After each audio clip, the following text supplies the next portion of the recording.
It matters in Bangladesh education sector. Basic education up to 12th grade. We have two ministries, Ministry of Education and Ministry of Primary and Mass Education. Ministry of Primary and Mass Education deal with primary education and secondary and up to higher education are dealt by the Ministry of Education. There is lack of coordination with these two ministries. We are telling of amalgamation of primary and secondary education in one ministry for a long time, but no one is reading to us. Number one.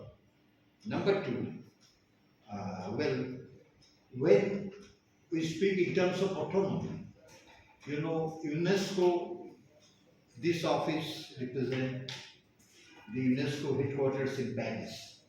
So, their role and the role of Bangladesh National Commission of UNESCO is not the same thing. In other countries, national commissions of UNESCO enjoy some sort of autonomy. But in our country, it's mostly bureaucrat controlled.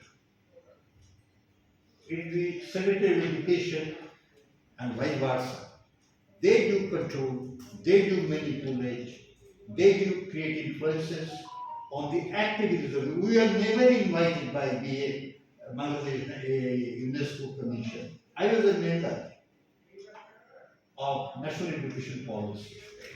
I was never invited, but we on our side, we maintain some dialogue with the BNCU, Bangladesh National Commission of UNESCO, which is autonomous so far I know in other countries. Then comes the question of politicization. It's a chronic problem in third world countries like ours. A party comes to power, they control everything in education, they try to control. And those who are opposed to it, they are left outside. Another inhuman aspect, I detailed to the education minister at the time of public examination. Education ministers, education secretaries, they to visit the examination centers as if they are animals in zoo. I told the then education minister, what's the matter? Let the students have the public examination in their own way, in their own style. Why do you interfere? Why do you like to see them? How they are writing and other things. So, this politicization and resource mobilization is very important. I had some experience of working with Action Yet, and I was also a consultant of UNICEF in the development of primary education. Just the program from 12 months to 18 months. I was a consultant of UNICEF at that time. Anyway, now the question is this. Education as a whole in our country is progressing, no doubt.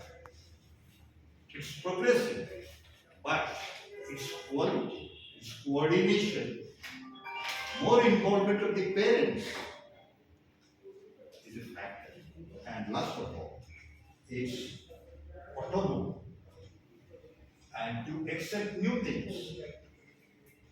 And a romantic idea among the educationists also there to just copy the examples of foreign countries in total.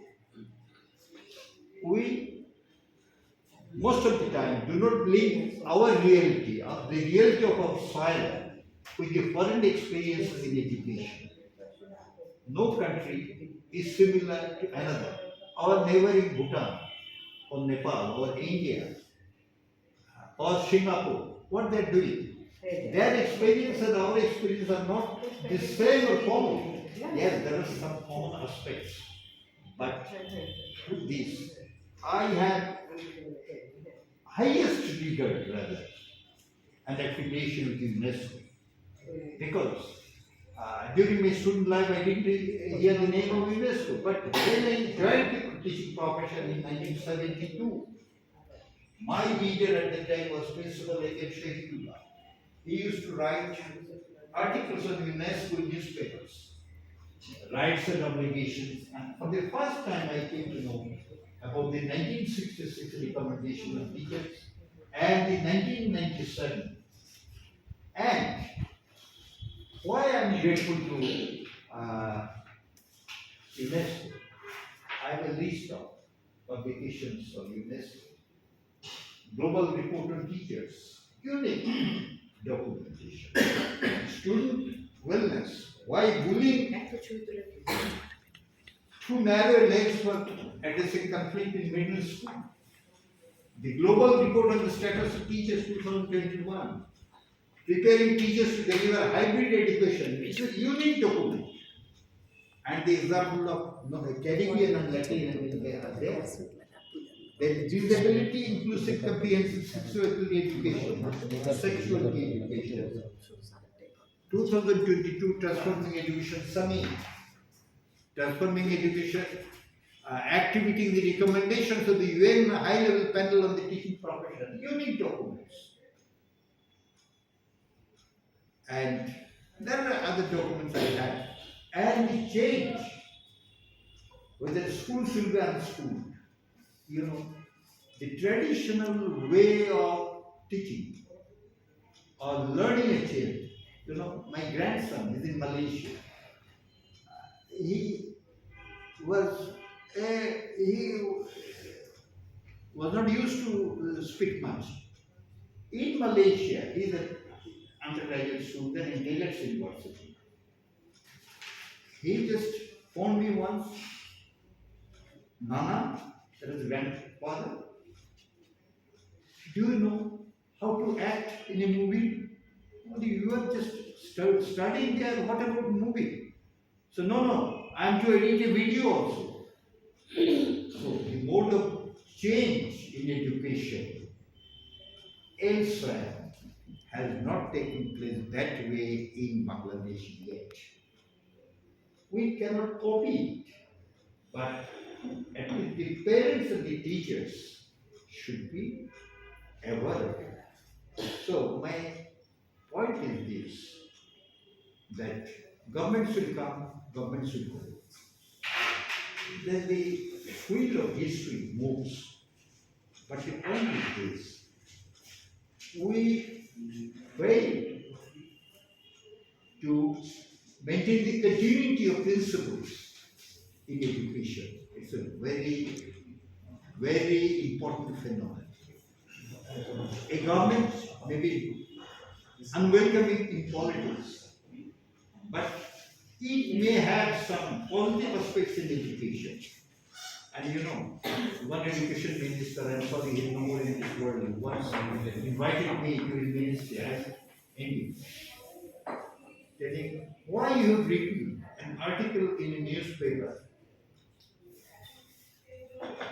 The headline of the article was Education during Mujib, Jia, Eshaq, Khalida and Hasina. It was published in a Bengali newspaper. The then education minister just told me why you are doing it. Don't you support this? No. I don't support any particular political principle. I am a teacher. I love education. I love my community. So, whatever good is done by a government, no matter it is black or white, I would like to add to its continuity. Because teachers, we have to fight, we have to restrict our payments, our salary increase, everything, promotion, never without any movement. So no matter which government is in power, the thing is this, every government has some positive decisions. We are to endorse them and we have to abhor those which we don't like. So teaching community will be partisan people. Yes, we may have some ideas, We may have some ideology, that is a different thing. But continuity of principle, development of the principle, at par with the international experiences, is the major thing.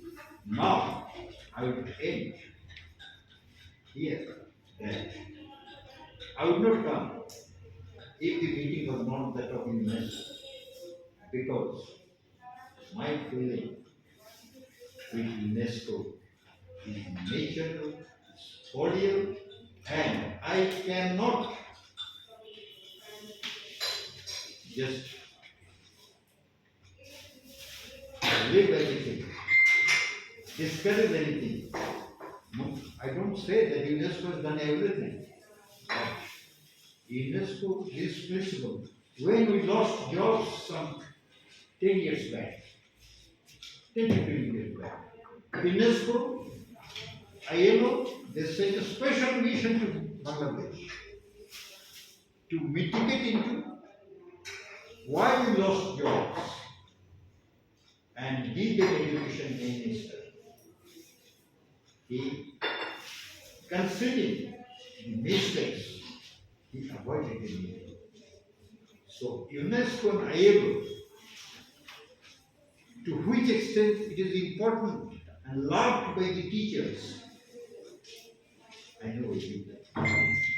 So thank you all. Thank you very much. I'm sorry I was a little emotive, and whatever I told out of my experiences. Good. Thank you.